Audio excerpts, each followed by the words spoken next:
আমি আজ চলে এসেছি মাতাজির বাড়িতে। তোমরা মাতাজিকে চেনো। মাতাজি আমাকে ইনভাইট করেছে আজকে। আজকে হচ্ছে গিয়ে অক্ষয় তৃতীয়া। মাতাজি আমাকে আমাদের পুরো ফ্যামিলিকে ইনভাইট করেছে। তো আমি আগে চলে এসেছি, আমার মেয়েও আসছে সবে। তো আমি দেখাচ্ছি মাতাজি সুন্দর সাজিয়েছে। সিংহাসনটা দেখো তোমরা, সুন্দর সাজিয়েছে, কি সুন্দর করেছে জগন্নাথ। দেখো তোমরা, দেখো ভগবান কি সুন্দর সাজিয়েছে এখানে, অসাধারণ দেখা যাচ্ছে। এবার মাতাজির কাছে যাই, মাতাজির কাছে গিফট জিনিসগুলো দেবো। চলো তোমাদের তো দেখা। হরে কৃষ্ণ, হরে কৃষ্ণ। মাতাজি, আজকে তোমার জন্য আমি একটি ভালো গিফট এনেছি। সেটা হচ্ছে শাড়ি। হ্যাঁ, তুমি শাড়িটা দেখো। তোমার বাড়িতে কখন ভগবানকে পুজো টুজো দেবে তখন না শাড়ি আনতে গেলে না এমনি আনলাম না, আমার দিলাম, তুমি খাওয়াবে একা, আর আমি আনবো না বেশি। সাধারণ কি হয়েছে পেরেছি না না, তা বললে হয়? এমনি তো এসছি, তুমি রোজ কি সুন্দর সুন্দর রান্না করো, ভোগ বানাও। হ্যাঁ, তাই জন্য ভাবলাম মাতাজিকে রোজ মিষ্টি বানাই।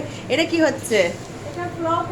পোলাও বানিয়েছে বাবা, পায়েস, দই পটল হয়ে যাচ্ছে, পনিরের তরকারি, ছোলার ডাল হয়ে যাচ্ছে না, বিশাল বিশাল দই মিষ্টি, বাপরে বাপ, বিশাল আয়োজন, বিশাল।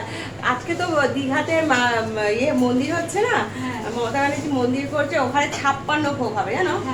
56 ভোগ হবে। একদিন তোমার যাবে দীঘাতে?